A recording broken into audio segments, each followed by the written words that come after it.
বললাম না আমার বৌদি কম, বাবারে আমার সে নাড়ুর হতে পারে, নাড়ুর গল্পটা একটু পরে বলছি। এই হলো আমার বৌদি, বৌদি কম বন্ধু বেশি।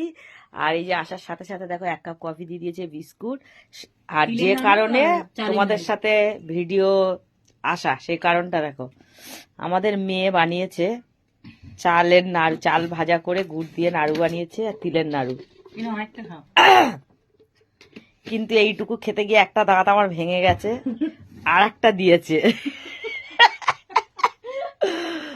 নাড়ুটা শুধু দেখো, আওয়াজটা দেখো। তোমাকে মারি না,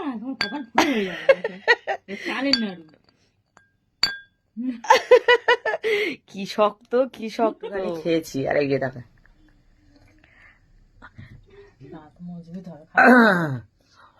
ভাঙতে পেরেছি, এত শক্ত, কিন্তু খেতে কিন্তু খুব টেস্ট হয়েছে। যেহেতু আমার ছোটবেলা আমার দিদা চাল ভাজা করতো, চাল ভাজা করে তোমার ওই পেঁয়াজ কুচে, লঙ্কা কুচে, মুড়ি যেমন মাখে, ছোটবেলায় প্রচুর খেতাম শীতকালে। আর এটা আমাদের মেয়ে বানিয়েছে, খেয়ে কিন্তু দেখো সেই ছোটবেলা দিদার কথা কিন্তু মনে পড়ে তো গেল। কিন্তু খেতে খুব টেস্ট হয়েছে, কিন্তু যার দাঁতের জোর আছে সেই খেতে পারবে, সবাই কিন্তু পারবে না।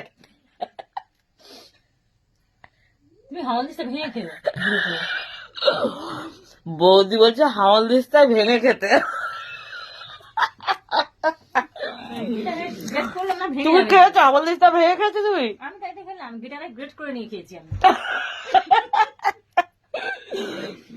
তো তোমরাও বানিয়ে খেয়ে দেখো কেমন লাগছে। কিন্তু এই নাড়ুটা খেতে খুব সুন্দর হয়েছে, তিলের নাড়ু। এটা বৌদি বানিয়েছে, এটা মেয়ে বানায়নি। টাটা, তোমরা বানিয়ে খেয়ে এসে বলবে কেমন হয়েছে। আর যদি বানাতে তোমাদের না পারো, কষ্ট হয়, তাহলে এই যে দারুণ দারুণ রান্না করে। এই যে শীতকাল আসছে না, কত খাবারের মেনু পোস্ট হবে দেখবে, সব ওনার বাড়ির। প্রতি বছর তোমার পিঠে 1-2 করে পোস্ট হয়। নাড়ু বানানো ম্যাডাম, নাড়ু বানানো ম্যাডাম দেখো, মশার জ্বালায় মশারি খাটিয়ে মেয়েটা আমার খুব ভালো গো। দেখো দেখো দেখো, পড়াশোনার কথা বলতে হয় না, মন দিয়ে পড়ছে।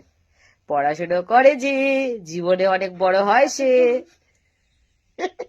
এই শোন, আমি ভিডিওটা করার কারণটা, তো নাড়ুটা অসাধারণ হয়েছে, আমার দাঁতটা ভাঙেনি, এটাই ভালো।